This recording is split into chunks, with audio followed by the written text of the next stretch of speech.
Itinakwil ng biyenan, ipinagpalit sa marangyang kaibigan, at itaboy na parang basahan sa harap ng maraming tao dahil sa suot na luma.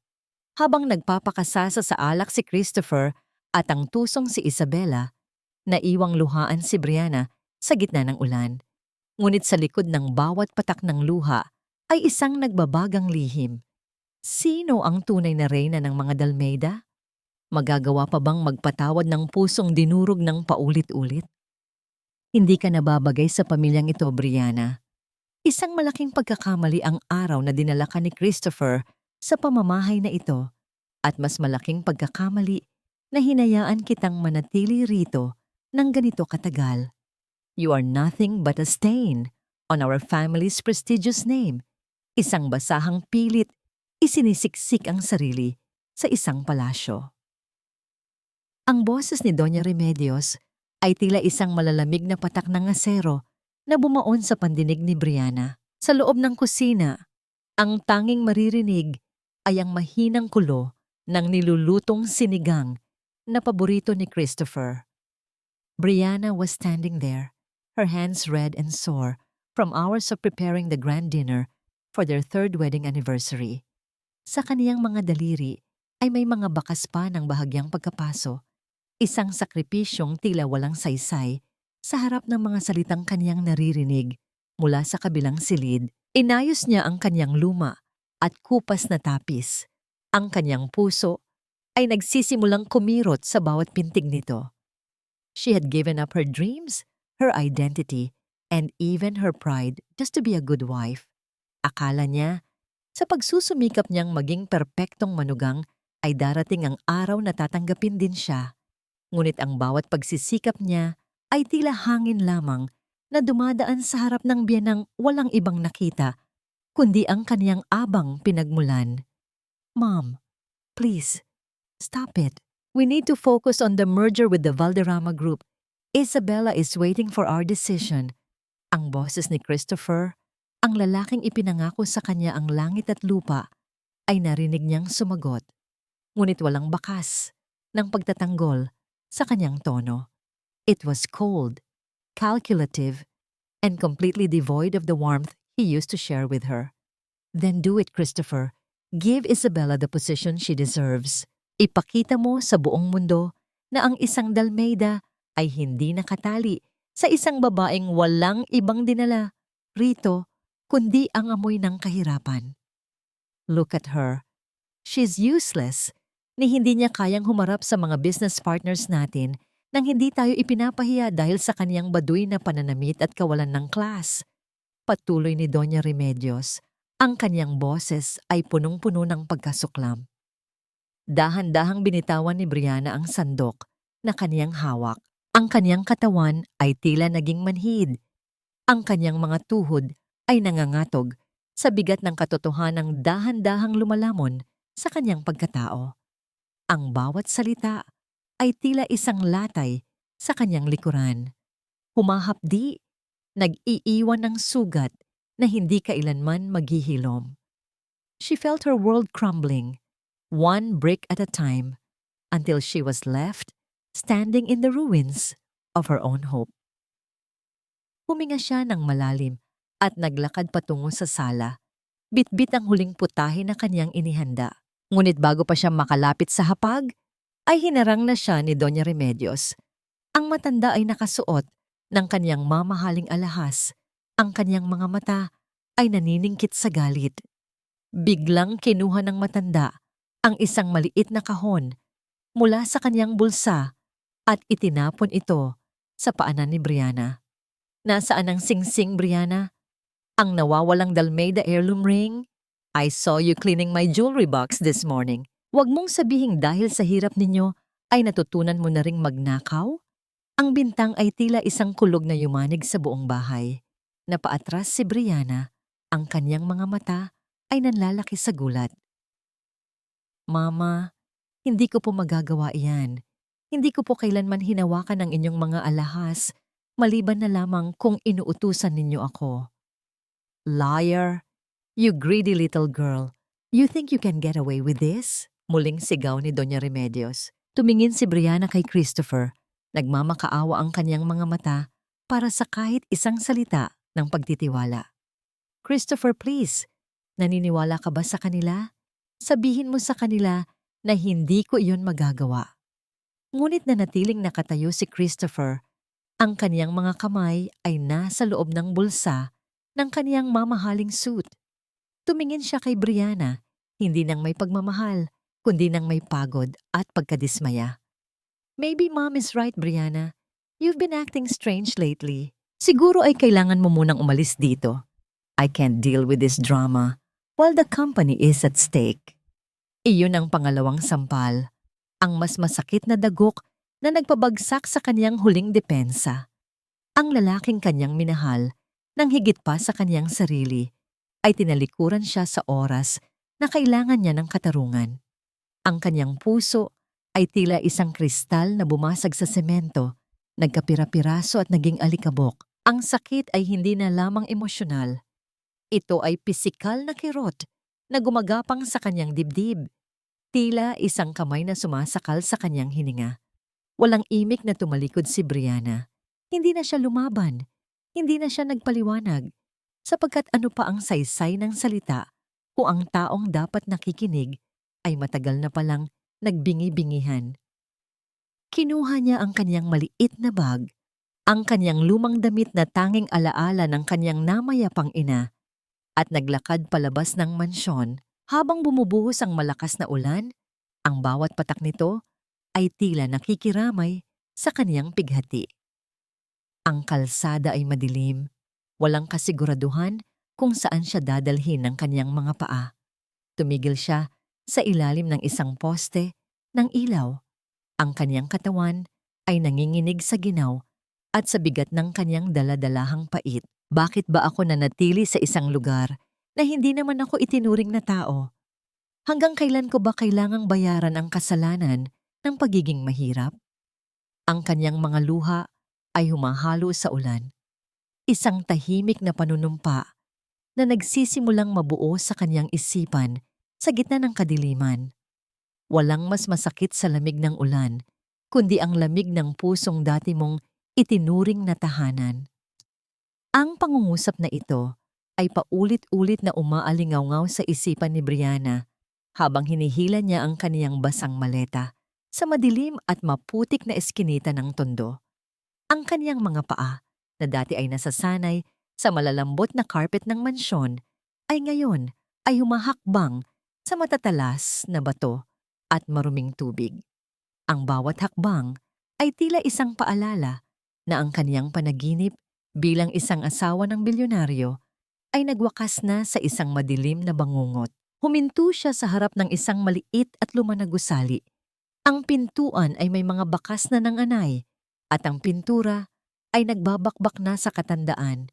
Ito ang paupahan ni Aling Marta, ang tanging lugar na kaniyang natandaan na maaaring magpatuloy sa kanya sa halagang kaya ng kaniyang natitirang barya. Ang kaniyang kamay ay nanginginig nang kumatok siya sa kahoy na pinto. Ang tunog nito ay tila isang mahinang pagsusumamo sa gitna ng katahimikan ng gabi. Nang bumukas ang pinto, ang amoy ng luma at kulob na hangin ay bumungad sa kanya, kasabay ng masungit na mukha ng may-ari. Ngunit hindi iyon inalintana ni Brianna. She just needed a place to collapse, a place where she could finally let out the scream that had been trapped in her chest since she left the Dalmeda estate. Pagkapasok sa maliit na kwarto, ibinaba niya ang kanyang mga gamit at naupo sa gilid ng isang manipis na kutsyon. Dahan-dahan niyang binuksan ang kanyang bag at kinuha ang isang puting polo ni Christopher, isang damit na kaniyang tahi-tahi pa noong nakaraang gabi dahil may bahagyang tastas sa manggas nito. Hinawakan niya ang tela, inamoy ang pamilyar na pabango ng kaniyang asawa na nakakapit pa rito. Bakit, Christopher? Bakit hinayaan mong mangyari ito sa atin? Ang kaniyang bulong na halos hindi marinig, ang kaniyang boses ay nanginginig sa matinding pighati. Ang kaniyang mga daliri ay humahaplos sa borda ng kaniyang mga inisyal na itinahi niya sa laylayan ng polo. Isang simpleng tanda ng kaniyang pagmamahal, isang lihim na koneksyon na akala niya ay sapat na para labanan ang anumaramang bagyo. Ngunit ang polong ito ay tila isang mantsa na lamang na ngayon, isang ebidensya ng isang pangakong napako at isang katapatang binaliwala. Kinabukasan, ang sikat ng araw ay pumasok sa maliit na bintana, hindi upang magbigay ng pag-asa, kundi upang ipakita ang malupit na realidad ng kaniyang bagong buhay. Kailangan niyang kumilos. Hindi siya maaaring mamatay sa gutom habang ang mga taong nanakit sa kanya ay nagpapakasasa sa karangyaan. Nakahanap siya ng trabaho sa isang malapit na labandera shop. Ang trabaho ay mabigat. Ang kaniyang mga kamay ay mabilis na nababad sa sabon at chlorine. Ang kaniyang likod ay sumasakit sa bawat pagkuskos ng mga maruruming damit ng ibang tao. Ngunit para kay Brianna, ang pagod na ito ay isang paraan upang makalimot. Ang hapdi ng kaniyang mga kamay ay mas madaling dalhin kaysa sa hapdi ng kaniyang durog na puso. Isang hapon, habang abala siya sa pagtutupi ng mga bagong labang kumot, isang marangyang sasakyan ang huminto sa harap ng shop. Ang kinang ng kulay itim na kotse ay tila isang banyaga sa gitna ng maduming kalsada ng tondo. Bumukas ang pinto at lumabas ang isang babaeng nakasuot ng designer sunglasses at isang damit na tila mas mahal pa sa kabuuan ng shop na yon. Si Isabela. Ang kaniyang kamamangiti ay tila isang laso na dahan-dahang kumakalat. Naglakad siya papasok sa shop. Ang tunog ng kaniyang high heel sa semento ay tila isang martilyo na tumatama sa pandinig ni Brianna. Oh, look who we have here. Ang dating reyna ng mga Dalmeda, ngayon ay isa ng hamak na labandera. Ang kaniyang boses ay puno ng panunuya. Ang kaniyang mga mata ay tila nandidiri sa paligid. Hindi sumagot si Brianna. Ipinagpatuloy niya ang kaniyang ginagawa. Pilit na pinatitigas ang kaniyang kalooban. Ngunit hindi tumigil si Isabela. Kumuha siya ng isang baso ng kape na kaniyang dala at dahan-dahang itinigis ito sa ibabaw ng mga puting damit na katatapos lang labhan ni Brianna. Oops, my bad. Masyado kasing madilim dito. Akala ko ay basahan ang mga ito. Ang tawa ni Isabela ay tila isang matalas na kutsilyo. Lumapit siya kay Brianna at itinulak ang kaniyang balikat. Dahilan? Upang mapaupo si Brianna sa sahig. Don't ever think of coming back, Brianna. Christopher is mine now. At ang mga katulad mong alikabok ay dapat lang na manatili rito sa putikan. Bago lumabas, sadyang inapakan ni Isabela ang kamay ni Brianna na nakapatong sa semento. Ang sakit ay nagpaigting sa kanyang pandama. Ang kanyang mga kuko ay bumaon sa sariling palad upang pigilan ang pag-iyak. Habang pinapanood ni Brianna ang pag-alis ng sasakyan ni Isabela, isang kakaibang pakiramdam ang nagsimulang mabuo sa kaniyang dibdib. Hindi na lamang ito basta pighati. Ito ay isang malamig na determinasyon. Tumingin siya sa kaniyang maruming kamay, sa mga damit na muli niyang kailangang labhan, at sa kaniyang refleksyon sa isang balde ng tubig. Hanggang kailan ko ba hahayaan na tapakan nila ang aking dangal?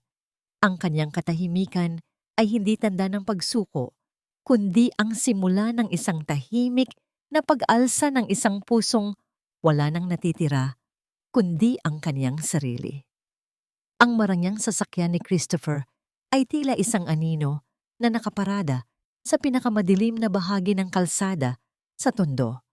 Sa loob ng malamig na sasakyan, ang tanging nagbibigay ng liwanag ay ang maliit na screen ng kaniyang telepono, ngunit ang kaniyang mga mata ay nananatiling nakapako sa bintana ng isang luma at barong-barong na gusali. Sa likod ng bintanang iyon, nakikita niya ang anino ng isang babaeng dahan-dahang gumagalaw, si Brianna. Huminga ng malalim si Christopher. Ang kaniyang mga kamay ay mahigpit na nakahawak sa manibela hanggang sa mamuti ang kaniyang mga kasukasuan. Ang bawat buntong hininga niya ay punong-puno ng bigat na tila isang dambuhalang bato na nakadagan sa kaniyang dibdib. Hindi alam ng mundo at lalong hindi alam ni Brianna na ang bawat sandali ng kaniyang pagdurusa ay sinusubaybayan ng lalaking tumalikod sa kanya sa harap ng lahat. Dahan-dahan niyang kinuha ang isang maliit na pilus na kahon mula sa kaniyang bulsa. Nang buksan niya ito, ang lalong nagpatingkad sa dilim ay ang kinang ng isang antigong singsing, ang Dalmeda heirloom ring. Ito ang singsing na pinaratangan ni Doña Remedios na ninakaw ni Brianna. Ngunit narito ito, ligtas sa kamay ni Christopher. Patawad, Brianna. Konting tiis na lang, aking mahal. Ang kanyang bulong na tila isang dasal sa hangin. Ang kanyang boses ay basag, malayo sa malamig na tono na ginamit niya noong gabi ng kanilang anibersaryo. Alam ni Christopher ang bawat galaw ni Isabela. Alam niya ang mga sikretong transaksyon nito sa kumpanya at ang planong pag-ubos sa kaban ng mga Dalmeda. Ngunit upang tuluyang mapabagsak ang katusuhan ni Isabela at mabuksan ang mga mata ng kanyang ina, kailangan niyang magsuot ng maskara. Kailangan niyang maging kalaban sa paningin ng lahat upang maging tagapagtanggol sa huli. Isang matinding kirot ang gumuhit sa kanyang mukha nang makita niyang lumabas si Brianna sa balkonahe upang isampay ang ilang piraso ng damit. Kahit mula sa malayo, bakas ang pangangayayat nito at ang pagod sa kanyang mga balikat. Gustong-gusto niyang lumabas ng sasakyan, takbuhin ang hagdanan at yakapin ang kanyang asawa ng mahigpit. Gusto niyang sabihing hindi siya kailanman naniwala sa mga paratang ng kaniyang ina. Ngunit nanatili siyang nakakulong sa loob ng kanyang sariling baluti ng katahimikan. Napansin niya ang isang sugat sa braso ni Brianna, ang bakas ng pagkakaapak ni Isabela sa kanya kanina sa labandera shop. Ang kaniyang mga mata ay nag-aapoy sa galit.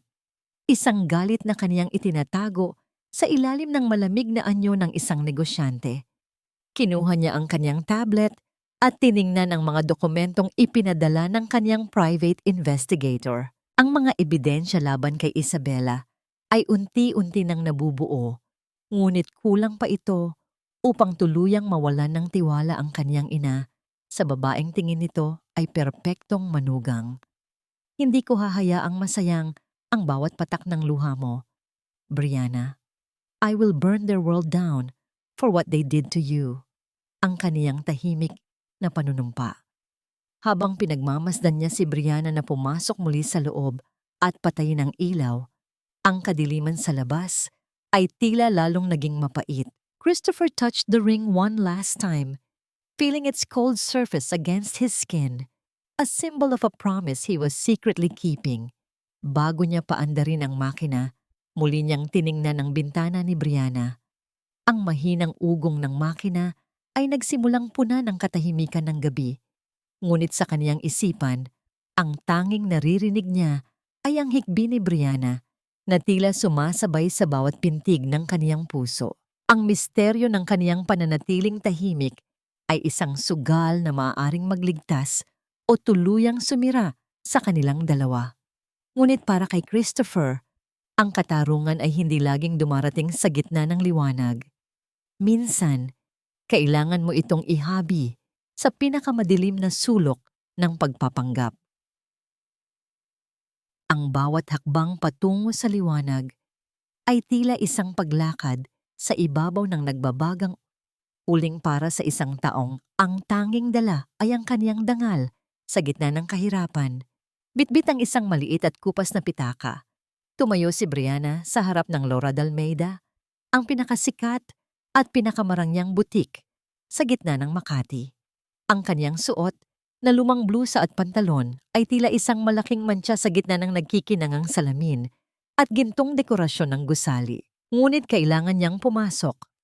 Bukas ang anibersaryo ng pagkamatay ng kaniyang lola, ang tanging taong nagmahal sa kaniya ng tunay at nais niyang bumili ng isang disenteng itim na damit para sa pagbisita sa puntod nito. Sa loob ng pitaka ay ang 5,000 piso na kaniyang pinaghirapan sa loob ng halos 1 buwan na paglalaba at pagtutupi. Ang bawat sentimo roon ay may katumbas na hapdi sa kaniyang mga daliri at pagod sa kaniyang likuran. Nang humakbang siya papasok, ang amoy ng mamahaling pabango at malamig na hangin ng aircon ay bumalot sa kaniya. Ngunit bago pa man siya makalapit sa mga hanay ng damit, isang babaeng empleyado na may makapal na kolorete sa mukha ang humarang sa kanyang daan. Ang tingin nito ay mula ulo hanggang paa, tila sinusuri ang halaga ng kanyang pagkatao base sa kanyang suot. "Excuse me, miss, baka naliligaw ka? Ang Tiangge ay nasa kabilang kanto lang. Masyadong mahal ang mga presyo rito para sa mga katulad mo." Ang boses ng sales clerk ay puno ng mapait na panunuya, sapat na para marinig ng ibang mga customer na naroon. Huminga ng malalim si Brianna, pilit na pinapakalma ang kanyang naglulundag na puso. "Nandito ako para bumili ng damit. May pambayad ako." "Pambayad? Baka kulang pa iyang barya mo para sa isang butones ng damit namin."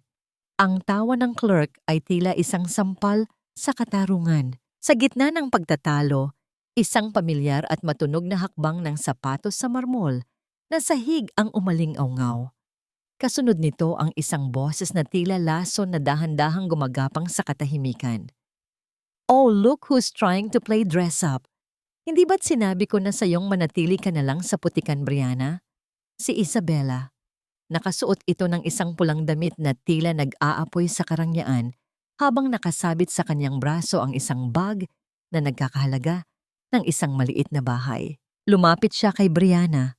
Ang kanyang mga mata ay naniningkit sa tuwa dahil sa nakitang pagkakataon na muling saktan ang babaeng itinuturing niyang kaaway. "Isang labandera, papasok sa isang Dalmeda boutique? This is an insult to the brand." Sigaw ni Isabella sa loob ng shop. Kinuha niya ang isang itim na dress na hawak ni Brianna at itinapon ito sa sahig. "Don't touch the clothes with your filthy hands. Baka kumapit ang amoy ng pawis at sabon sa mga tela." "Isabella, sapat na. Wala akong ginagawang masama sa'yo." Ang mahinang sagot ni Brianna habang dahan-dahang pinupulot ang damit mula sa sahig. Ang kanyang mga mata ay nagsisimulang mangilid ang luha. Hindi dahil sa takot, kundi dahil sa matinding pagkapahiya sa harap ng maraming taong nakatitig sa kanya. "Sapat na. No, Brianna. You don't belong here. You are a thief, remember?"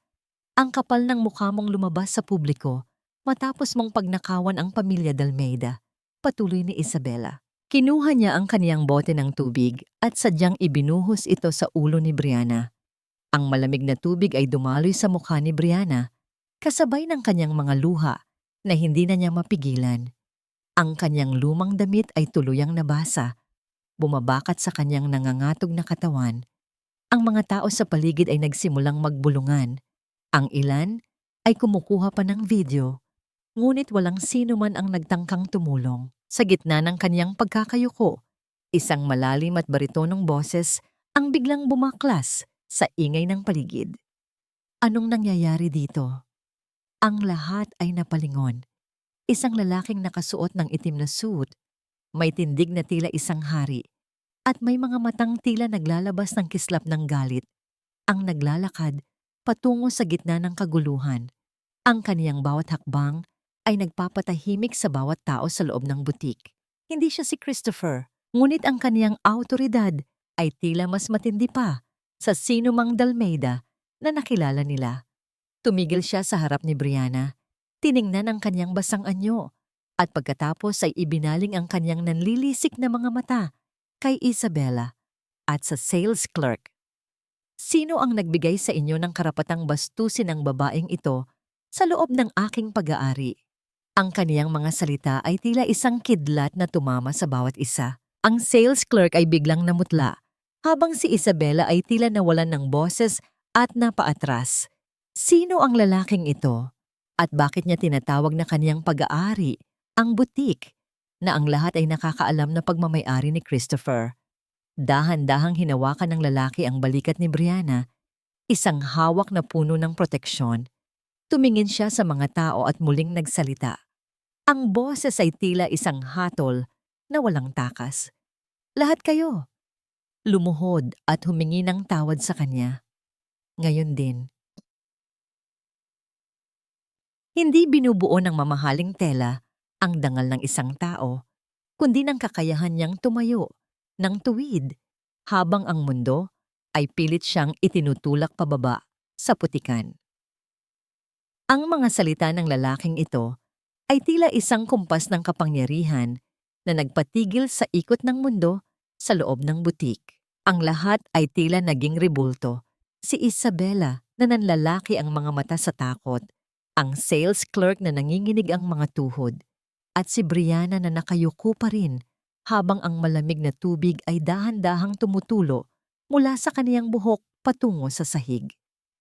Ang lalaki na si Don Julian, ang tunay na nagmamay-ari ng lupang kinatitirikan ng buong mall at ang pinakamalaking investor ng Dalmeda Group, ay lumapit ng bahagya kay Brianna. Inalis niya ang kanyang mamahaling handkerchief at dahan-dahang pinunasan ang mukha ni Brianna.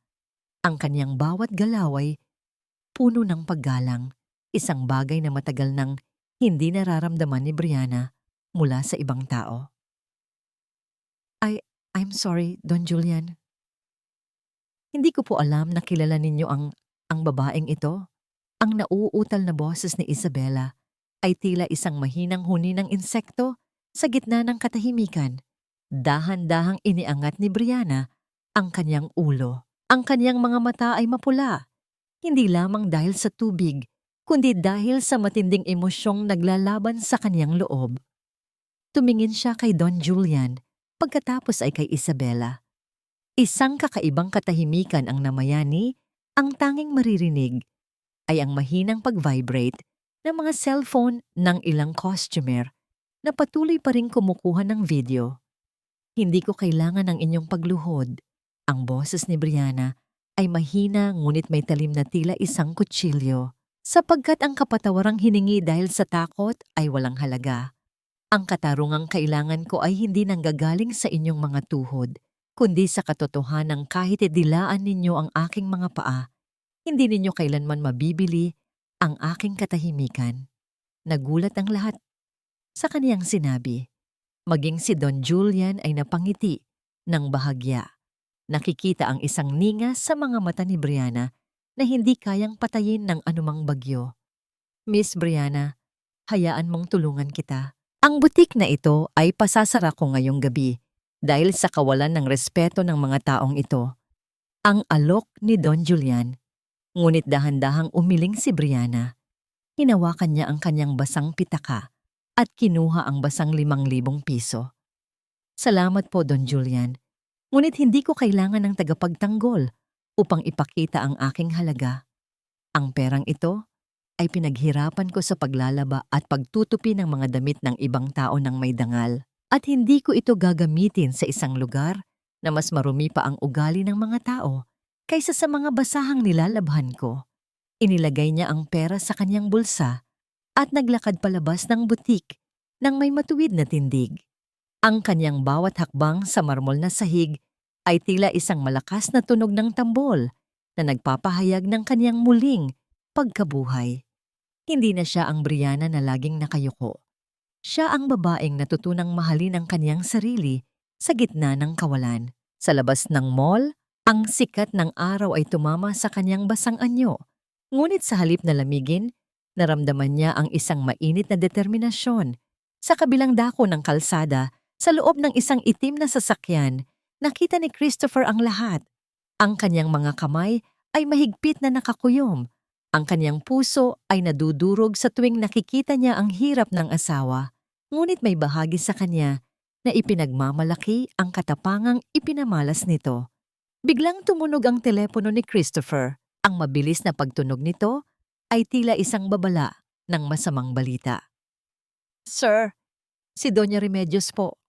Nawalan po siya ng malay sa gitna ng inyong mansyon. Isinugod po namin siya sa St. Luke's Medical Center. She's in critical condition, sir. Ang boses ng kanilang mayordoma ay puno ng takot. Mabilis na pinaandar ni Christopher ang makina ng sasakyan. Ang mahinang ugong nito ay naging isang malakas na roar habang mabilis siyang nag-overtake sa mga kalsada. Sa kanyang isipan, nagtatalo ang galit sa kanyang ina at ang obligasyon bilang anak. Pagdating sa ospital, ang amoy ng gamot at ang puting dingding ay tila lalong nagpabigat sa kanyang pakiramdam. Ang mga doktor ay nagmamadaling lumabas mula sa emergency room. Mr. Dalmeida, your mother suffered a severe internal hemorrhage due to stress and high blood pressure. Kailangan niya ng agarang dugo, ngunit ang kanyang blood type ay napakabihira, isang rarest subtype ng type O. Wala kaming stock sa blood bank at wala rin sa ibang mga malalapit na ospital, ang seryosong paliwanag ng doktor. Napatigil si Christopher. Alam niya kung sino ang may ganoong uri ng dugo. Ang tanging taong kaniyang itinaboy, ang tanging taong pinaratangan nilang magnanakaw, at ang tanging taong pinakanasaktan ng kaniyang ina. Si Brianna, sa kabilang panig ng lungsod, habang naglalakad si Brianna sa ilalim ng papalubog na araw, naramdaman niya ang isang kakaibang kirot sa kaniyang dibdib. Tumingin siya sa malayo, hindi alam na ang kapalaran ay muling nagluluto ng isang pagsubok na maglalagay sa kaniyang kabutihan at katarungan sa isang malaking timbangan. Sino ang mananaig? Ang pusong marunong magmahal o ang pusong natutunang magtanim ng pait?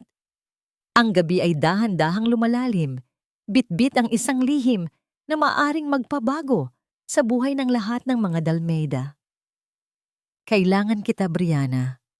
Ang dugo mo lang ang makapagliligtas sa buhay ng aking ina.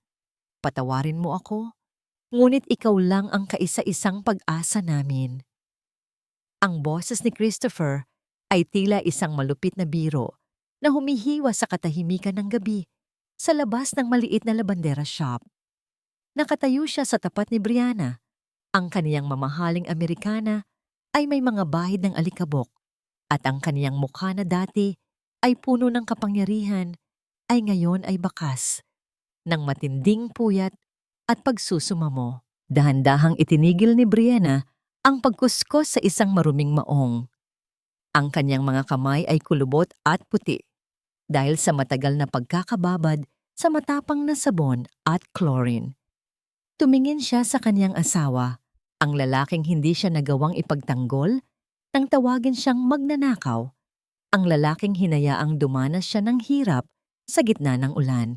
Isang mapait na ngiti ang gumuhit sa mga labi ni Brianna habang pinagmamasdan niya ang mga bula ng sabon na dahan-dahang pumuputok sa kaniyang mga palad.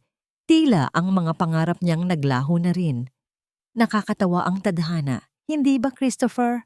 Ang boses ni Brianna ay malamig, walang emosyong bakas, kundi ang pagod na nanunuot sa kaniyang mga buto. Ang dugo ng isang basahan na ayon sa iyong ina ay nagpaparumi sa inyong marangal na pamilya. Iyon din pala ang dugong magpapanatili sa kaniyang hininga. Ang dugong tinawag ninyong marumi, iyon pala ang magiging pinakamahalagang kayamanan ninyo ngayon. Brianna, alam kong galit ka. May karapatan kang magalit. Ngunit naghihingalo siya. Ang mga doktor ay nawawalan na ng oras. Ang mabilis na sagot ni Christopher. Ang kaniyang mga mata ay nagsisimulang mamasa sa takot na mawalan ng ina. Huminga ng malalim si Brianna.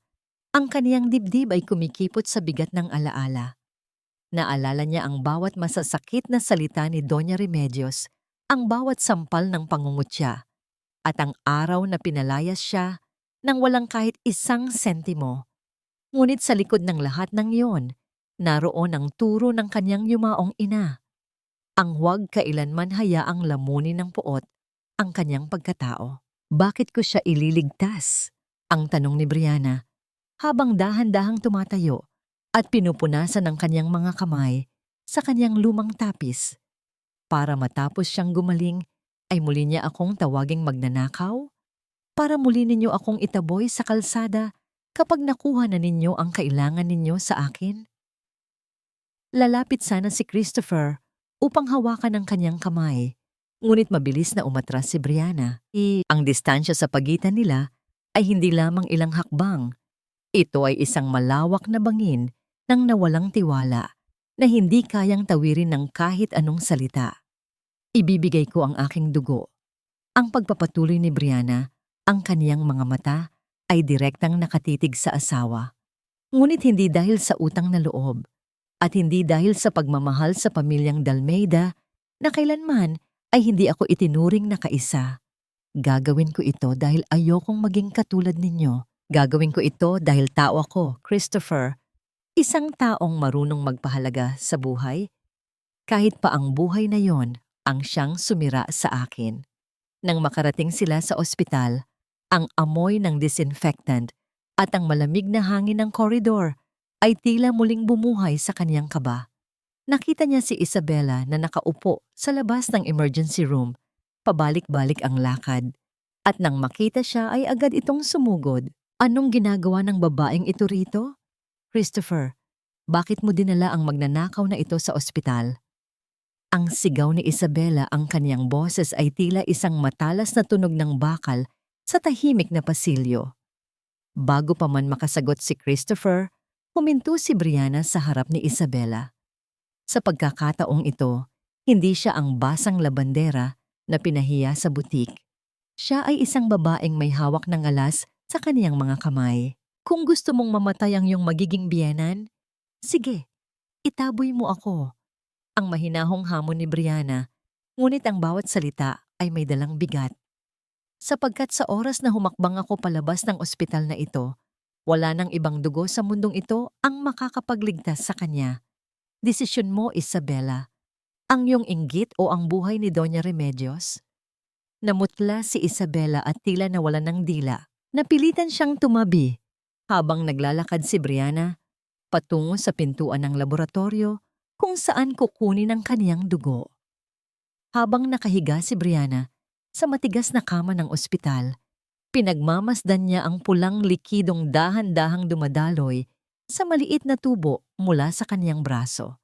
Ito ang kaniyang buhay, ang kaniyang lakas, na ngayon ay ibinibigay niya sa kaniyang pinakamalaking kaaway. Isang matinding pagkahilo ang naramdaman niya.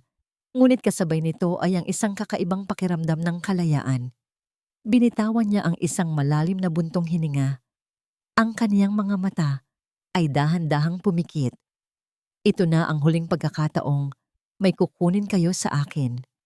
Ang bulong niya sa kaniyang sarili bago tuluyang lamunin ng dilim ang kaniyang paningin. Nang magkamalay si Brianna pagkalipas ng ilang oras, natagpuan niya ang kaniyang sarili sa isang pribadong kwarto. Sa gilid ng kaniyang kama, nakaupo si Christopher, hawak-hawak ang kaniyang malamig na kamay. Ngunit ang kaniyang pansin ay naagaw ng isang tunog sa kabilang bahagi ng silid. Bumukas ang pinto at pumasok ang isang nurse. Bitbit ang isang maliit na tray. Ngunit hindi ang gamot ang kaniyang dala, kundi isang balitang magpapabago sa ihip ng hangin. Mr. Dalmeida, stable na po ang inyong ina. Ngunit habang kinukuha po namin ang kaniyang mga personal na gamit sa kanyang lumang gown, bago siya operahan, may nakita po kaming isang bagay na sa tingin namin ay mahalaga. Inilabas ng nurse ang isang maliit na panyo. At sa loob nito, lumatang ang isang bagay na nagpatingkad sa dilim ng silid, ang Dalmeida heirloom ring. Ngunit hindi ito basta singsing. May kasama itong isang liham na may sulat kamay ni Doña Remedios, na may petsang bago pa ang gabi ng kanilang anibersaryo. Anong lihim ang itinatago ng matanda tungkol sa singsing na ito?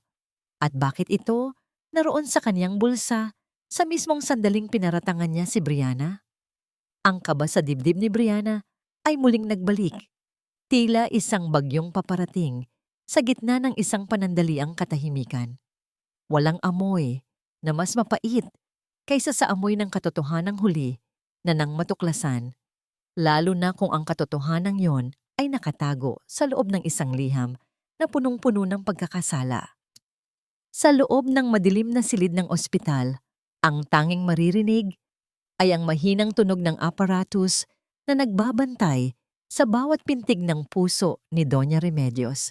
Nakaupo si Brianna sa gilid, ang kaniyang balat ay maputla pa rin dahil sa dami ng dugong kaniyang ibinigay, ngunit ang kaniyang mga mata ay nakapako sa puting sobrang hawak ni Christopher. Ang kaniyang asawa ay tila naging isang estatwa. Ang kaniyang muka ay unti-unting namumutla habang binabasa ang bawat salitang nakasulat sa papel. Hindi maaari ito. Ang bulong ni Christopher, ang kaniyang boses ay nanginginig sa matinding galit at panlulumo. Ang liham ay hindi lamang basta mensahe. Ito ay isang kumpisal.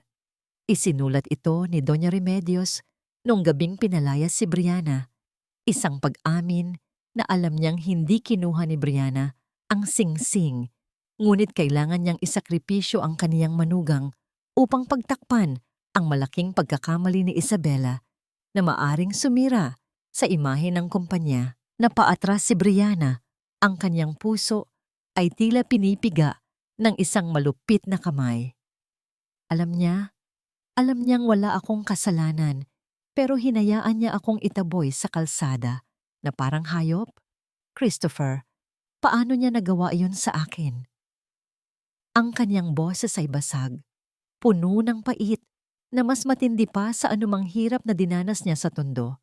Bago pa man makasagot si Christopher, bumukas ang pinto at pumasok si Isabela. Ang kaniyang mga mata ay nanlilisik sa takot nang makita ang sobrang hawak ni Christopher.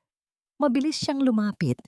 Ang kaniyang mga kamay ay nanginginig habang pilit na inaabot ang papel. Christopher, don't believe that. Baka gawa-gawa lang yan ni Brianna.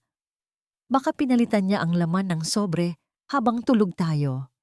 Ang sigaw ni Isabela. Ang kanyang boses ay tila isang matalas na tunog ng bakal na kumakalos sa katahimikan. Sapat na, Isabela! Ang sigaw ni Christopher na yumanig sa buong silid. Tumayo siya at hinarap ang babaeng dati ay itinuturing niyang kaibigan. Ang sulat kamay na ito ay kay Mama. At ang singsing na pilit mong ipinahanap sa akin, narito pala sa bulsa niya. Bakit ka natatakot, Isabela? May kinalaman ka ba sa pagkawala ng pera sa kumpanya na binabanggit dito sa liham? Namutla si Isabela. Ang kanyang magandang muka ay tila naging isang maskara ng kasamaan na dahan-dahang natutunaw. Ngunit sa halip na sumuko, isang malamig at nakakatakot na tawa ang lumabas sa kaniyang mga labi. At ano naman kung totoo? Sa tingin ninyo ba ay paniniwalaan kayo ng Board of Directors? Ako ang kailangan ng kumpanyang ito, hindi ang isang hampas lupang labandera. Lumapit siya kay Brianna at tinulak ito ng malakas, dahilan upang tumama ang mahinang katawan ni Brianna sa dulo ng kama ng ospital. Isang matinding hapdi ang naramdaman ni Brianna sa kaniyang braso kung saan kinuha ang dugo. Ngunit hindi niya pinansin ang sakit. Tiningnan niya ang aparatus ni Doña Remedios. Ang linya ng kanyang pintig ng puso ay biglang naging mabilis at hindi maayos. Ang matanda ay tila dahan-dahang nagigising, ang kanyang mga daliri ay gumagalaw sa ilalim ng kumot. Gagising na siya. Ang bulong ni Brianna. Mabilis na kumilos si Isabela. Sa kaniyang desperasyon na manatiling lihim ang lahat, dahan-dahan niyang inabot ang tubo ng oxygen na nakakabit sa ilong ni Doña Remedios. Ang kanyang mga mata ay puno ng kabaliwan. Tila handa siyang pumatay upang hindi lamang mabuksan ang katotohanan. Hindi ka pwedeng magsalita. Matanda ka. Kung hindi dahil sa akin, matagal nang bagsak ang Dalmeda. Ang kaniyang pabulong na sigaw habang pilit na binubunot ang tubo. Isabela, huwag. Ang huling sigaw ni Brianna bago niya pilit na sinunggaban ang mga kamay ni Isabela. Ang dalawang babae ay nagpuno ng kaguluhan sa loob ng tahimik na silid. Ang aparatus ay nagsimulang maglabas ng isang nakakarinding tunog ng babala. Isang senyales na ang pasyente ay nahihirapan sa paghinga. Sa gitna ng kaguluhan, isang kamay ang biglang humawak sa braso ni Isabela. Isang kamay na kulubot, ngunit may natitira pang lakas. Dahan-dahang idinilat ni Doña Remedios ang kanyang mga mata. Ang kanyang tingin ay hindi napunta kay Christopher o kay Isabela. Ang kanyang mga mata, na punong-puno ng luha at pagsisisi, ay nakatitig ng diretso sa mukha ni Brianna. Papatawad. Ang mahinang salita na lumabas sa kaniyang tuyong mga labi. Isang salitang tila isang mitya na magpapasabog sa lahat ng kasinungalingang binuo ni Isabela. Ngunit bago pa man makasagot ang sinuman, ang pinto ng silid ay muling bumukas. Ang mga pulis ay pumasok, kasama ang isang abogadong may hawak na warrant of arrest. Hindi ito para kay Brianna. Ito ay para sa babaeng nakatayo sa gitna ng silid na may hawak na tubo ng oxygen. Paano nalaman ng mga pulis ang ginagawa ni Isabela? At anong ebidensya ang hawak ni Christopher na hindi pa niya ipinapakita sa lahat? Ang kaba sa dibdib ni Brianna ay hindi pa rin humuhupa. Tila may isa pang lihim na dahan-dahang lumalabas mula sa anino ng pamilya Dalmeida. Ang pinakamabigat na parusa ay hindi ang pagkakulong sa likod ng mga rehas na bakal, kundi ang pagkakulong sa loob ng isang konsensyang pilit na kumakawala mula sa madilim na piitan ng sariling pagkakamali. Ang amoy ng gamot at malinis na linen ay tila lalong naging matapang sa loob ng silid ni Doña Remedios. Sa ilalim ng malamig na buga ng aircon, ang matanda ay dahan-dahang nagmulat ng kanyang mga mata. Ang kanyang paningin ay malabo pa, tila may manipis na ulap na nakaharang sa kanyang paligid. Ngunit sa gitna ng katahimikan, narinig niya ang isang pabulong na panalangin. Ito ay boses ng isang babae. Malumanay, basag ang tono, ngunit punong-puno ng katapatan. Dahan-dahang itinigil ni Doña Remedios ang kanyang paghinga upang pakinggan ang bawat salita. Panginoon, huwag niyo po siyang pababayaan. Kahit gaano po kasakit ang kanyang mga nagawa, alam ko pong may mabuti pa ring puso sa loob niya. Bigyan niyo po siya ng isa pang pagkakataon na makasama ang kanyang anak. Huwag niyo po siyang kukunin ng dahil sa aking mga luha. Ang mga salitang iyon ay tila mga karayom na tumutusok sa natitirang kibot ng puso ni Doña Remedios. Si Brianna iyon, ang babaeng tinawag niyang basura, ang babaeng itinaboy niya sa ulan, at ang babaeng pinagnakawan niya ng dangal. Narito ngayon sa kanyang paanan, ipinagdarasal ang kanyang kaligtasan sa halip na isumpa siya sa kanyang kamatayan. Isang mainit na likido ang dahan-dahang gumuhit sa gilid ng mga mata ng matanda. Naramdaman niya ang marahang paghaplos ng isang kamay sa kanyang noo, isang kamay na magaspang dahil sa paglalaba, ngunit may dalang init na hindi kayang ibigay ng kahit anong mamahaling kumot. Mama, naririnig niyo po ba ako? Ang bulong ni Brianna habang inaayos ang kanyang unan. Hindi nakasagot ang matanda, ngunit ang kanyang mga daliri ay bahagyang kumapit sa kamay ni Brianna. Sa sandaling iyon, pumasok si Christopher sa silid. Ang kanyang mukha ay seryoso. Bit-bit ang kanyang laptop. Hindi niya pinansin ang emosyong namamayani sa pagitan ng kanyang ina at asawa. Sa halip, inilapag niya ang kagamitan sa maliit na lamesa sa harap ni Doña Remedios. Ma, gising ka na. Siguro ay oras na para makita mo ang bunga ng iyong mga desisyon. Ang boses ni Christopher ay walang emosyon.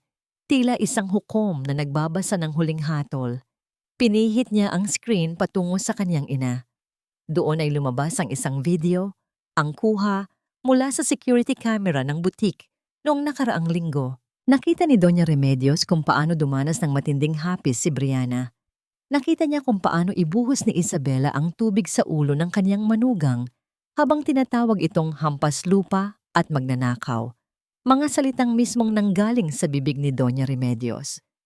Nakita niya ang pagyuko ni Brianna, ang panginginig ng mga balikat nito, at ang pagpulot nito sa kaniyang basang pera habang ang lahat ng tao ay nagtatawanan. Bawat segundo ng video ay tila isang sampal na nagpapakita sa matanda kung gaano naging malupit ang kaniyang paghatol base lamang sa suot na damit at katayuan sa buhay. Ito ang babaeng gusto mong ipalit kay Brianna. Ma, isang babaeng handang pumatay at magnakaw para sa kapangyarihan. At ito naman, itinuro ni Christopher si Brianna na nakatayo sa isang sulok, nakayuko, at hindi makatingin sa screen. Ang babaeng itinuring mong dumi, pero siya lang ang tanging nag-alay ng kaniyang dugo para mabuhay ka. Isang hikbi ang tuluyang kumawala mula sa tuyong lalamunan ni Doña Remedios. Ang kaniyang buong katawan ay nanginginig sa matinding pagsisisi. Tumingin siya kay Brianna, ang kaniyang mga labi ay bahagyang gumalaw. Tila pilit na binibigkas ang salitang kailanman ay hindi lumabas sa kaniyang bibig para sa isang mahirap. Bibrena, anak. Ang kaniyang boses ay tila isang mahinang ihip ng hangin sa gitna ng bagyo. Dahan-dahang lumapit si Brianna, kinuha ang baso ng tubig at maingat na pinainom ang matanda. Walang galit sa kaniyang mga mata, tanging pag-unawa na nagmumula sa isang pusong dumaan na sa pinakamadilim na bahagi ng sakit. "Huwag na po kayong magsalita, Mama. Magpahinga na po kayo," ang sagot ni Brianna habang pinupunasan ang labi ng matanda gamit ang kaniyang panyo. Ngunit bago pa man makapikit si Doña Remedios, dahan-dahan niyang itinuro ang maliit na cabinet sa gilid ng kama. Sa ilalim ng kaniyang mga gamit, may nakatagong isang maliit na susi na may nakaukit na letrang B. "Ibigay mo kay Brianna." Ang huling pakiusap ng matanda bago siya muling mapikit dahil sa pagod. Kinuha ni Christopher ang susi at tiningnan ito ng may pagtataka.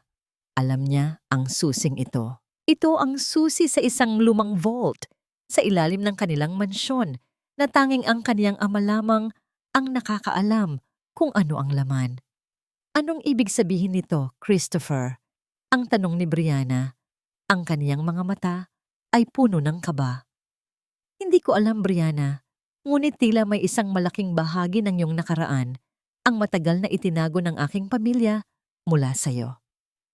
Isang lihim na marahil ay siyang dahilan kung bakit ganito na lamang ang galit ni Mama sa'yo mula pa noong una." Ang katahimikan sa loob ng silid ay muling naging mabigat. Ang susi ay malamig sa kamay ni Brianna, tila isang piraso ng yelo na nagpapaalala sa kanya na ang kaniyang paghihirap ay hindi lamang bunga ng pagkakataon, kundi ng isang planadong kasinungalingan na nag-uugnay sa kaniyang pamilya at sa mga Dalmeida. Anong katotohanan ang naghihintay sa loob ng vault na yon? At handa ba si Brianna na harapin ang katotohanang maaaring tuluyang sumira sa kaniyang relasyon kay Christopher? Hindi sapat ang 1,000 patawad para burahin ang latay ng isang sampal na ibinigay sa harap ng maraming tao, lalo na kung ang sampal na yon ay hindi sa pisngi tumama, kundi sa mismong kaluluwa. Ang bulwagan ng Grand Ballroom ng Manila Hotel ay punong-puno ng kislap ng mga kristal na chandelier at amoy ng mga sariwang bulaklak na tila nanggagaling sa isang hardin ng paraiso. Ito ang gabi ng anibersaryo ng Dalmeida Group, isang pagdiriwang na dapat sana ay magpapatatag sa kapangyarihan ng kanilang pamilya. Nakasuot si Isabela ng isang kumikinang na gintong gown.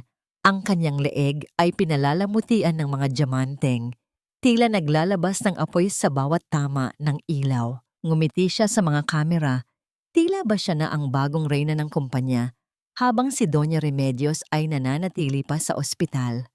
Ngunit sa isang sulok ng entablado, nakatayo si Christopher. Ang kaniyang mga mata ay malamig. Mas malamig pa sa yelong nasa loob ng mga baso ng champagne.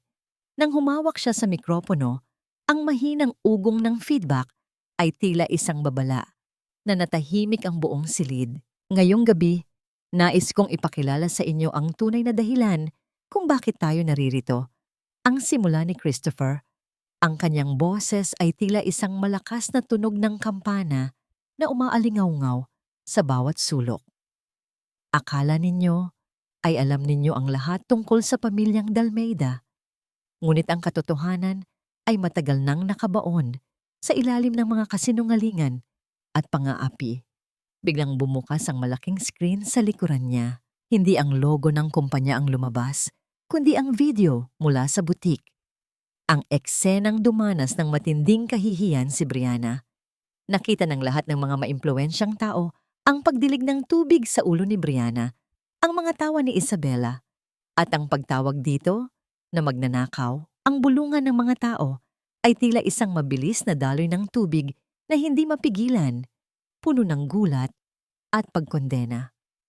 "Christopher, anong kalokohan ito? Patayin mo yan!" Ang sigaw ni Isabela, ang kanyang boses ay nanginginig, habang pilit niyang inaabot ang kamay ni Christopher, ngunit hindi tumigil si Christopher. "Ang babaeng nakikita ninyong inaapi ay hindi lang basta asawa ko. Siya ang babaeng pinagnakawan ng inyong respeto. Habang ang babaeng ito, itinuro niya si Isabela, ay ang tunay na magnanakaw na uubos sana sa kaban ng aming kumpanya. Bago pa man makapagsalita ang sinuman, bumukas ang malaking pinto ng ballroom. Ang lahat ay napalingon. Isang babae ang dahan-dahang naglalakad sa gitna ng red carpet. Hindi siya ang labanderang may amoy ng sabon. Si Brianna ay nakasuot ng isang simpleng asul na sutla na damit. Ang kanyang buhok ay maayos na nakapusod at ang kanyang tindig ay may dignidad na tila isang tunay na maharlika. Sa kanyang kamay, bitbit niya ang isang antigong dokumento, ang nilalaman ng vault na binuksan niya gamit ang susi mula kay Doña Remedios. Isabela, ang butik na ipinagmamalaki mong pag-aari mo at ang lupang kinatatayuan ng mansyon ng mga Dalmeida. Ang boses ni Brianna ay kalmado, ngunit may talim na tila asero. Ay hindi kailanman naging inyo. Ayon sa dokumentong ito, ang aking yumaong lolo, ang tunay na founder ng kumpanyang ito, bago ito kinamkam ng mga Dalmeida sa pamamagitan ng pandaraya. Ako ang nag-iisang tagapagmana ng lahat ng ari-ariang ito. Ang katahimikan sa loob ng ballroom ay tila isang mabigat na kumot na bumalot sa lahat. Ang mga tao ay napaatras, ang ilan ay hindi makapaniwala, habang ang sales clerk na naging malupit kay Brianna ay biglang napaluhod sa sahig dahil sa takot. Mabilis na lumapit ang mga pulis kay Isabela. Ang tunog ng mga posas na naglalapat ay tila isang huling tuldok sa kanyang kasamaan. Isabela Valderrama, you are under arrest for corporate embezzlement and attempted homicide. Ang seryosong pahayag ng opisyal. Hindi! Hindi ito maaari. Christopher, tulungan mo ako. Brianna, hampas lupa ka lang. Magnanakaw ka. Ang huling sigaw ni Isabela habang kinakaladkad siya palabas. Ang kaniyang boses ay tila isang desperadong huni ng ibon na nawalan ng pugad. Lumapit si Brianna kay Christopher. Sa harap ng lahat ng mga kamera, hindi siya nagganti. Sa halip, lumapit siya sa isang matandang waiter na kanina ay nabunggo ni Isabela at muntik nang matumba. Dahan-dahang inayos ni Brianna ang gusot sa kwelyo nito at ngumiti ng tapat. Salamat po sa inyong serbisyo, ang kaniyang mahinang sabi. Isang golden moment na nagpakita sa lahat kung sino ang tunay na mayaman sa puso. Ngunit sa gitna ng kaniyang tagumpay, isang lalaking nakasuot ng itim na tuxedo ang lumapit sa kaniya mula sa dilim. Ang kaniyang mukha ay pamilyar. Siya ang lalaking nakita ni Brianna sa butik, ang misteryosong si Don Julian. Magaling, Brianna. Nakuha mo na ang katarungan mo, ang bulong ni Don Julian, ngunit may kakaibang kislap sa kaniyang mga mata. Ngunit alam mo ba na ang dokumentong hawak mo ay may kulang na pahina? Isang pahina na magsasabi sa'yo kung sino talaga ang pumatay sa iyong mga magulang. Ang dokumento sa kamay ni Brianna ay tila naging kasing bigat ng tingga. Tumingin siya kay Christopher na tila naguguluhan din sa sinasabi ng matanda. Ano ang lihim sa likod ng pagkamatay ng mga magulang ni Brianna? At bakit tila may kinalaman ang pamilya Dalmeida sa trahedyang yon na hindi pa nabubunyag? Ang gabi ng anibersaryo ay nagtapos hindi sa isang kanta, kundi sa isang panibagong katanungan na tila isang sugat na muling bumukas.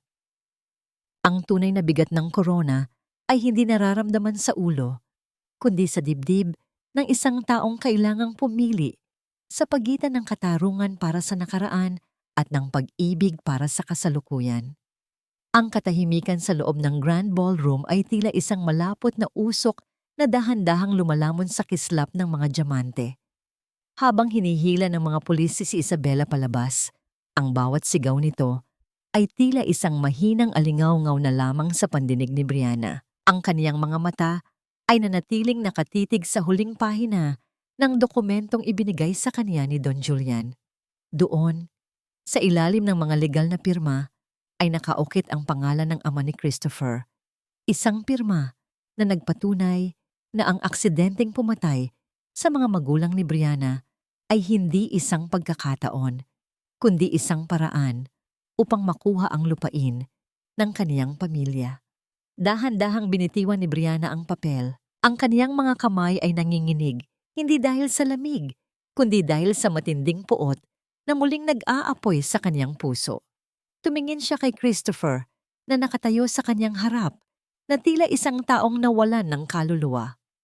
Alam mo ba ito, Christopher? Ang boses ni Brianna ay tila isang bulong na may talim ng yelo. Sa loob ng 3 taon na magkasama tayo, alam mo ba na ang yaman na tinatamasa ninyo ay mula sa dugo ng aking mga magulang? Brianna, sumumpa ako.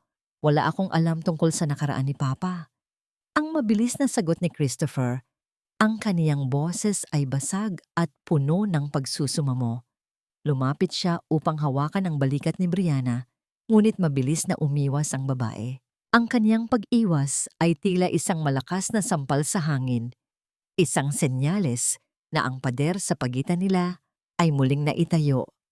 At sa pagkakataong ito, mas matayog at mas matibay. Nang gabing iyon, bumalik si Brianna sa ospital, hindi upang muling mag-alay ng dugo, kundi upang tapusin ang isang kabanata. Pagpasok niya sa silid ni Doña Remedios, natagpuan niya ang matanda na nakaupo na sa kanyang kama.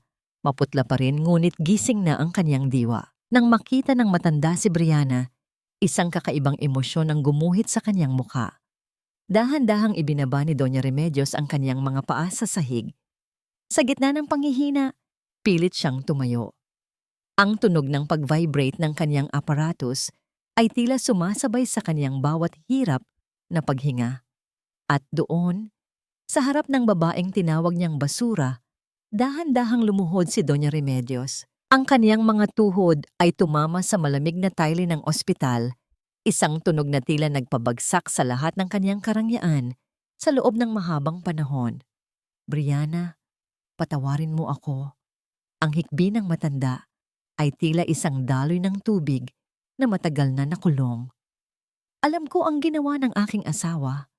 Alam ko kung paano ka namin ninakawan ng pamilya. Itinaboy kita dahil sa tuwing nakikita kita, ang nakikita ko ay ang sarili kong pagkakasala. Ang aking kayabangan ay hindi dahil sa taas ng aking katayuan, kundi dahil sa lalim ng aking kahihiyan. Napatigil si Brianna. Ang kanyang mga kamay ay nakakuyom sa kanyang gilid. Nakikita niya ang isang makapangyarihang babae na ngayon ay durog, luhaan, at nagmamakaawa sa kanyang paanan. Ito ang sandaling dapat sana ay kaniyang ikinatuwa, ang sandali ng kaniyang panalo. Ngunit ang kaniyang puso ay hindi naramdaman ng saya. Ang naramdaman niya ay isang malalim na pagod. Ang pagluhod ninyo ay hindi magbabalik sa aking mga magulang, Mama. Ang mahinahong sagot ni Brianna habang dahan-dahang lumalapit upang tulungang makatayo ang matanda. Hinawakan niya ang mga braso ni Doña Remedios at maingat itong inakay pabalik sa kama. At ang katarungang nakuha ko ngayong gabi ay hindi rin kayang burahin ang 3 taon na ipinaramdam ninyo sa akin na wala akong halaga. Pumasok si Christopher sa silid. Bit-bit ang isang maliit na pelos na kahon. Ito ang tunay na Dalmaida ring, ang simbolo ng kanilang sumpaan. Lumuhod siya sa harap ni Brianna. Ang kanyang mga mata ay puno ng tapat na pag-ibig at pagsisisi. Brianna, alam kong hindi sapat ang lahat ng ito. Ngunit hayaan mong simulan natin muli. Hayaan mong gamitin ko ang natitirang bahagi ng aking buhay upang itama ang lahat ng pagkakamali ng aking pamilya. Please marry me again, not as a billionaire's trophy, but as the queen of my heart and the rightful owner of everything I have. Tiningnan ni Brianna ang singsing. Ang kinang nito ay tila muling nanunukso sa kaniyang mga pangarap. Ngunit dahan-dahan siyang umiling. Ang kaniyang kamay ay hindi kumilos upang tanggapin ang alok. Christopher, mahal kita. Iyan ang katotohanang hindi ko kayang itanggi. Ang bulong ni Brianna, ang kanyang mga luha, ay tuluyan ng pumatak. Ngunit ang pagmamahal ay hindi sapat upang gamutin ang mga sugat na ganito kalalim. Kailangan ko munang mahanap ang aking sarili sa labas ng anino ng mga dalmeda. Kailangan kong matutunang mahalin ang babaeng nakita ko sa salamin nung ako ay isang labandera pa lamang, ang babaeng may dangal kahit walang ginto. Ibinalik ni Brianna ang susi ng mansyon sa kamay ni Christopher. Ang kaniyang bawat hakbang patungo sa pintuan ay tila isang pagbaklas sa kaniyang nakaraan. Saan ka pupunta, Brianna? Ang tanong ni Doña Remedios, ang kaniyang boses ay puno ng pangamba. Sa lugar kung saan nagsimula ang lahat, Mama.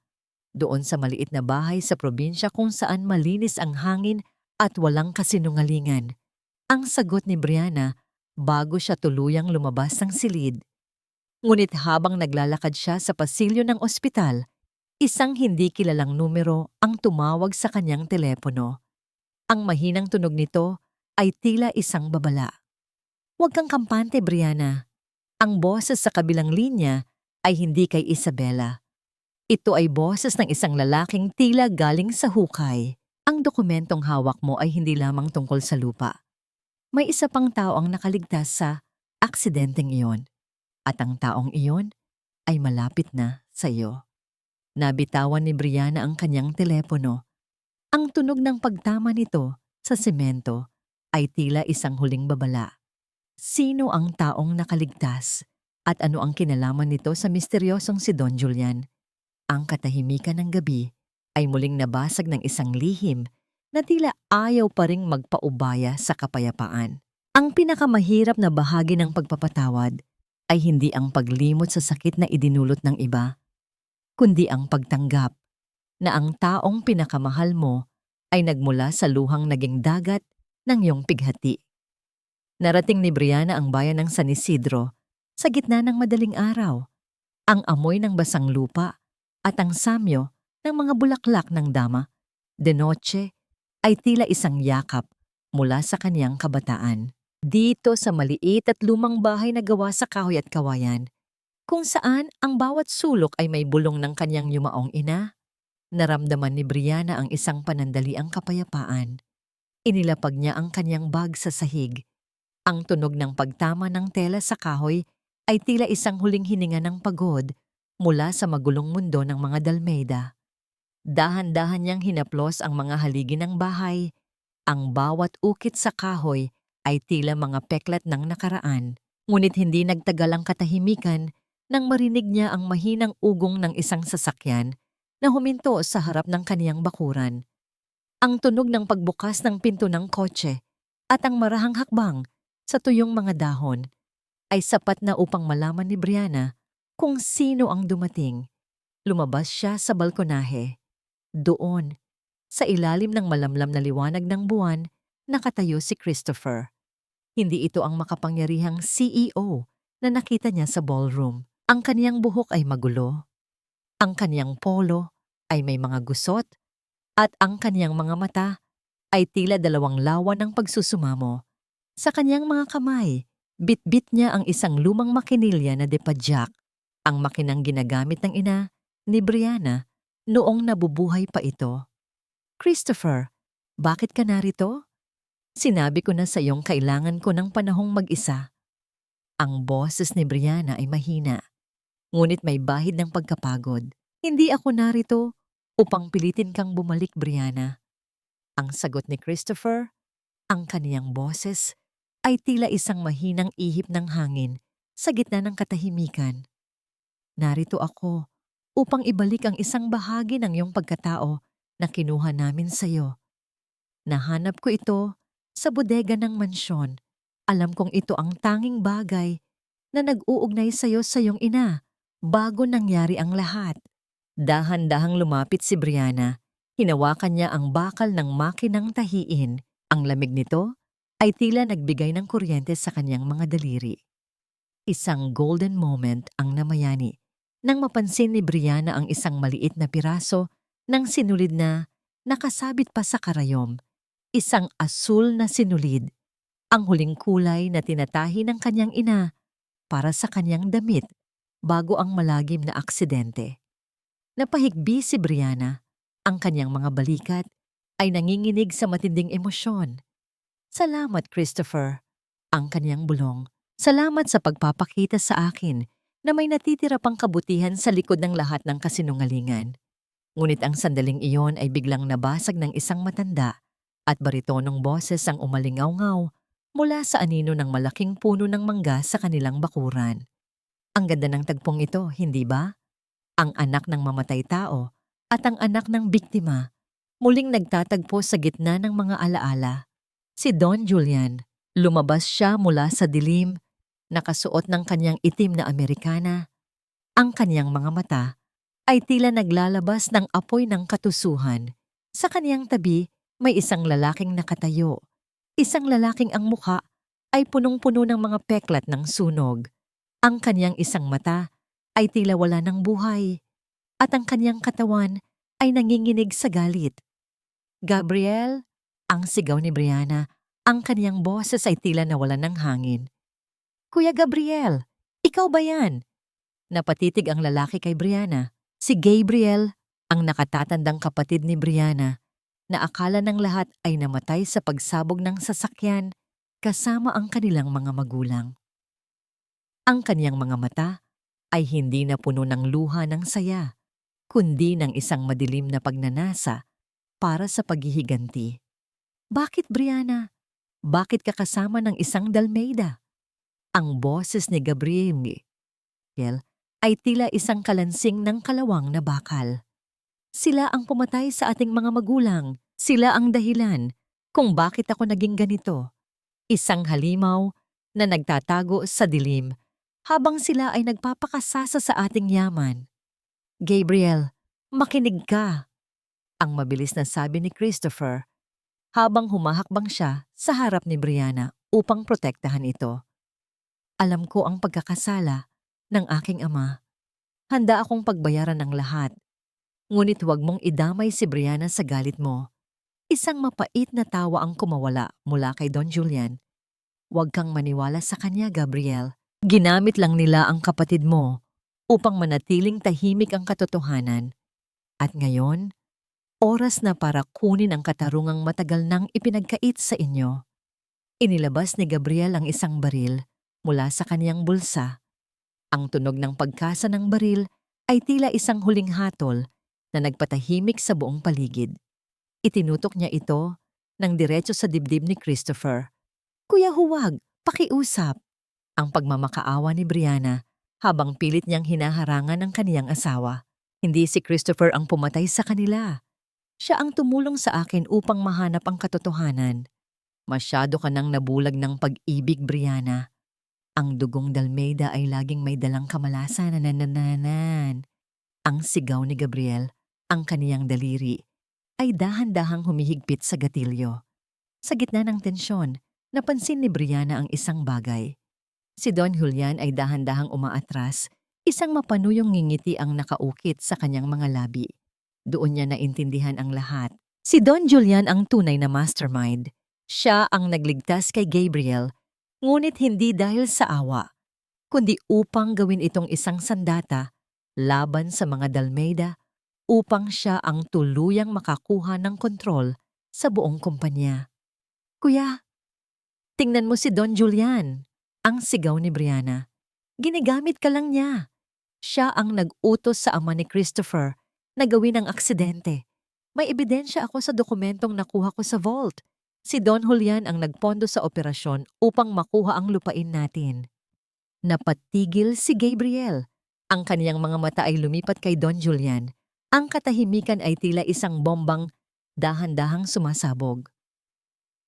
Totoo ba ito, Don Julian? Ang tanong ni Gabriel. Ang kaniyang boses ay puno ng pagdududa. Huwag kang makinig sa kanya, Gabriel. Tapusin mo na ito. Ang utos ni Don Julian. Ang kaniyang boses ay tila isang malakas na tunog ng utos na hindi dapat baliin. Biglang isang malakas na tunog ng sirena ng pulis ang umalingaw-ngaw mula sa malayo. Ang mga ilaw ng asul at pula ay nagsimulang tumama sa mga puno.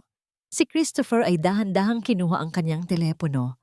Kanina pa pala niya tinawagan ang mga awtoridad bago siya pumunta sa San Isidro. Sa kanyang desperasyon, sinubukan ni Don Julian na agawin ang baril kay Gabriel. Nagkaroon ng isang matinding batlon sa pagitan ng dalawa. Isang putok ang umaling-aungaw sa gitna ng kadiliman. "Christopher!"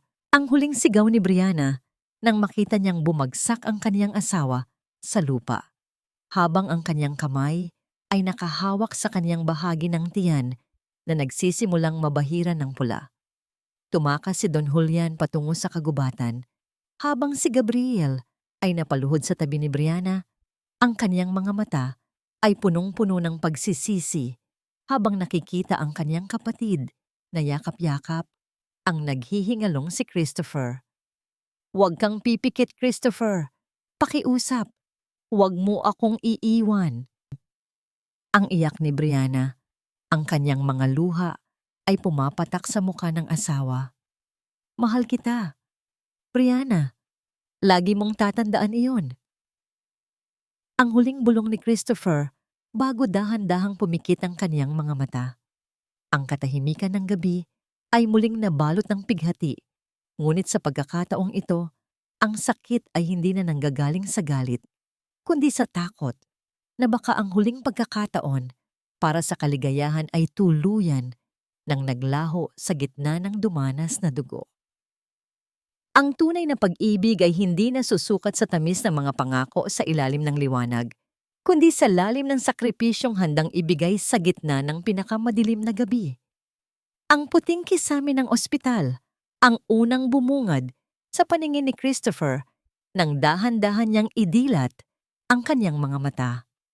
Ang bawat paghinga niya ay may kasamang matinding kirot sa kaniyang tagiliran, isang paalala ng bala na muntik nang kumuha sa kaniyang buhay. Ngunit ang sakit na yon ay tila naglaho nang maramdaman niya ang isang pamilyar at mainit na kamay na mahigpit na nakahawak sa kaniyang palad. Sa gilid ng kaniyang kama, nakasubsob si Brianna. Ang kaniyang buhok ay bahagyang gulo-gulo, ang kaniyang mga mata ay mapula, at may mga bakas ng natuyong luha. Sa gitna ng mahimbing na tulog ng asawa, naramdaman ni Christopher ang isang malalim na pasasalamat sa langit. Hindi siya iniwan ni Brianna. Sa kabila ng lahat ng sakit at lihim ng nakaraan, nanatili ang babaeng kanyang minamahal sa kanyang tabi. Dahan-dahang gumalaw si Brianna nang maramdaman niya ang bahagyang piga sa kanyang kamay.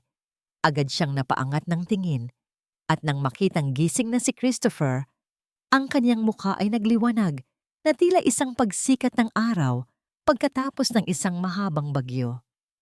"Christopher, salamat sa Diyos. Gising ka na." Ang kanyang boses ay basag, puno ng emosyong hindi na niya kayang itago. "Huwag kang malikot. Baka bumukas ang iyong tahi." "Brianna, akala ko ay mawawala na ako nang hindi ko naririnig muli ang boses mo." Ang mahinang sagot ni Christopher. Ang kanyang boses ay tila isang pabulong na panalangin. Isang golden moment ang namayani sa loob ng silid nang dahan-dahang ilapit ni Brianna ang kanyang mukha sa noo ni Christopher. Hindi ito isang halik ng pagnanasa, kundi isang pagdampi ng dalawang kaluluwang dumaan sa apoy upang maging dalisay. Ang amoy ng kanyang buhok ay nagbigay ng kapanatagan sa lalaki. Isang amoy ng tahanang matagal na niyang hinahanap. Bumukas ang pinto at pumasok si Doña Remedios na nakasakay na ngayon sa isang wheelchair dahil sa kanyang panghihina. Ngunit sa pagkakataong ito, wala na ang kanyang matapang na kolorete at ang kaniyang mapagmataas na tindig. Ang kaniyang mga mata ay punong-puno ng lambot. Lumapit siya sa dalawa at dahan-dahang hinawakan ang kamay ni Brianna. "Brianna, anak, ang lahat ng ari-arian, ang kumpanya, at ang mansyon. Naisagawa ko na ang mga dokumento upang ilipat ang lahat sa iyong pangalan. Ito ang katarungang dapat ay noon mo pa natanggap." Ang boses ni Doña Remedios ay nanginginig sa pagsisisi. "Hindi sapat ang pera upang bayaran ang iyong mga luha. Ngunit hayaan mong ito ang maging simula ng aking pagbabayad puri." Tumingin si Brianna sa kaniyang biyenan. Nakikita niya ang isang matandang babaeng natutunan ng magpakumbaba. Dahan-dahan siyang tumango. Tinatanggap ang alok hindi dahil sa sakim sa yaman, kundi dahil ito ang paraan upang maituwid ang baluktot na kasaysayan ng kanilang pamilya. Pagkalipas ng ilang linggo, bumalik sila sa mansyon ng mga Dalmeida. Ngunit sa pagkakataong ito, hindi na ito ang malamig na palasyo ng pang-aapi. Ang mga bintana ay nakabukas ng malawak, hinahayaan ang sariwang hangin at liwanag na pumasok. Si Gabriel, ang kuya ni Brianna, ay kusang sumuko sa mga pulis upang harapin ang kanyang mga nagawa. Ngunit bago siya umalis, nakuha niya ang mahigpit na yakap at kapatawaran ng kaniyang kapatid. Si Don Julian naman ay nadakip na sa kabilang lalawigan at nahaharap na sa habambuhay na pagkabilanggo. Isang hapon, habang nakaupo sina Brianna at Christopher sa hardin, pinagmamasdan nila ang mga bulaklak na muling namumukadkad. Ang hangin ay mahinhin, tila isang kanta ng kapayapaan. Kinuha ni Christopher ang isang maliit na kahon mula sa kaniyang bulsa, ang Dalmeida ring na kaniyang itinago. Brianna, sa harap ng lahat ng pagsubok na pinagdaanan natin, handa ka bang maging asawa ko muli? Sa pagkakataong ito, walang kasinungalingan, walang lihim at walang takot. Ang kaniyang tanong, habang dahan-dahang isinusuot ang singsing sa daliri ni Brianna. Ngunit bago sumagot si Brianna, dahan-dahan niyang kinuha ang kamay ni Christopher at inilagay ito sa ibabaw ng kaniyang tiyan. Isang matinding kaba at kagalakan ang dumana sa mukha ni Christopher nang maramdaman niya ang init ng balat ng asawa. Hindi na lang tayong dalawa ang kailangan mong tanungin, Christopher. Ang bulong ni Brianna, ang kaniyang mga mata, ay nagniningning sa kagalakan. Magiging 3 na tayo sa susunod na taon. Ang katahimikan sa hardin ay napuno ng isang mahigpit na yakap. Ibinasag ni Christopher ang katahimikan ng kaniyang masayang hikbi habang paulit-ulit na hinahalikan ang kamay ni Brianna. Ang bawat sugat ay dahan-dahang naghilom, ang bawat pait ay naging tamis, at ang bawat luhang pumatak sa gitna ng ulan ay naging mga perlas ng isang bagong simula. Ang dating labandera na itinaboy sa ulan, ngayon ay ang reyna ng kaniyang sariling tadhana, hindi dahil sa gintong kaniyang hawak, kundi dahil sa pag-ibig na kaniyang pinili. Ang sikat ng araw sa hapon ay tila isang gintong telon na bumabalot sa malawak na hardin ng mansyon ng mga Dalmeida. Wala na ang dating nakabibinging katahimikan at ang malamig na pader ng pagmamataas. Ngayon, ang hangin ay puno ng halimuyak ng mga namumukadkad na rosas at ang malambing na tunog ng isang sanggol na tila nakikipaglaro sa ihip ng hangin. Nakaupo si Brianna sa isang tumba-tumba, yakap-yakap ang kanyang 6 na buwang gulang na anak na si Gabriel Manuel, ang pangalang kinuha niya mula sa kaniyang kapatid at sa kaniyang yumaong ama. Ang kaniyang mga kamay ay hindi na kulubot dahil sa sabon at chlorine, ngunit bawat haplos niya sa kaniyang anak ay may dalang alaala ng hirap na kaniyang pinagdaanan. Ang kaniyang mga mata na dati ay lawan ng pighati, ngayon ay nagniningning sa kagalakang hindi kayang bilhin ng anumang diamante. Dahan-dahang lumapit si Doña Remedios, bitbit ang isang maliit na tasa ng tsa. Ang kaniyang bawat hakbang ay maingat, at ang kaniyang mukha ay wala na ang bakas ng pagiging malupit. Yumuko siya ng bahagya at dinala ang kaniyang mga labi sa noo ng kaniyang apo, bago bumaling kay Brianna nang may tapat na nangiti. Hayaan mo akong magbantay sa kanya, Brianna. Magpahinga ka muna sa loob. Alam kong kanina ka pa abala sa pag-aayos ng mga dokumento para sa foundation. Ang malumanay na sabi ng matanda. Isang golden moment ang namayani nang abutin ni Brianna ang kamay ng kaniyang biyenan at idampi ito sa kaniyang noo. Ang tradisyonal na pagmamano. Ito ay hindi na isang obligasyon, kundi isang tapat na tanda ng paggalang at ganap na kapatawaran. Sa sandaling iyon, ang huling bakas ng pait sa pagitan ng dalawang babae ay tuluyan ng natunaw, pinalitan ng isang ugnayang binuo mula sa abo ng kanilang nakaraan.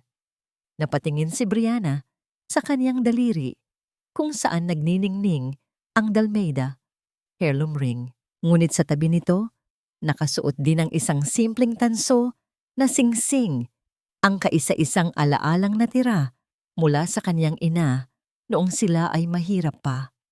Ang dalawang singsing ay tila isang kwento ng kaniyang buhay. Ang isa ay simbolo ng yaman at ang isa ay simbolo ng dangal. Nahanap mo na ba ang kapayapaang hinahanap mo, aking reyna?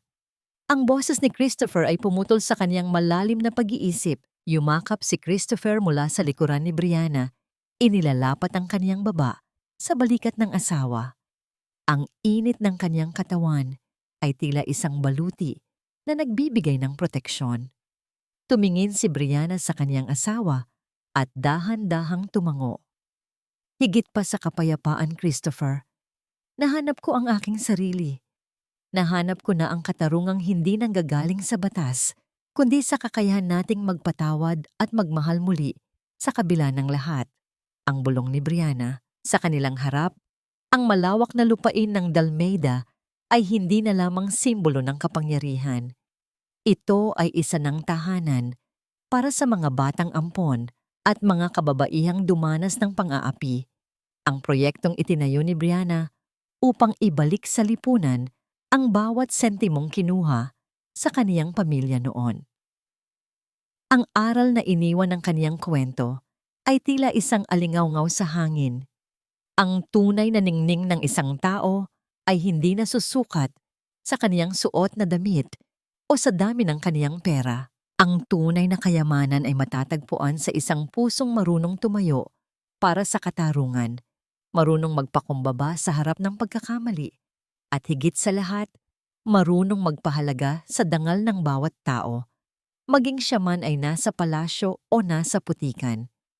Habang lumulubog ang araw, ang tatlong henerasyon ng mga Dalmeida ay nanatiling magkakasama sa hardin. Ang dilim ng gabi ay hindi na nakakatakot, sapagkat ang liwanag ng kanilang pagmamahalan ay sapat na upang itaboy ang anumang anino ng nakaraan. Tapos na ang ulan. Ang bahaghari ay hindi na lamang isang pangako, kundi ang realidad na kanilang tinatamasa sa bawat segundo ng kanilang bagong simula.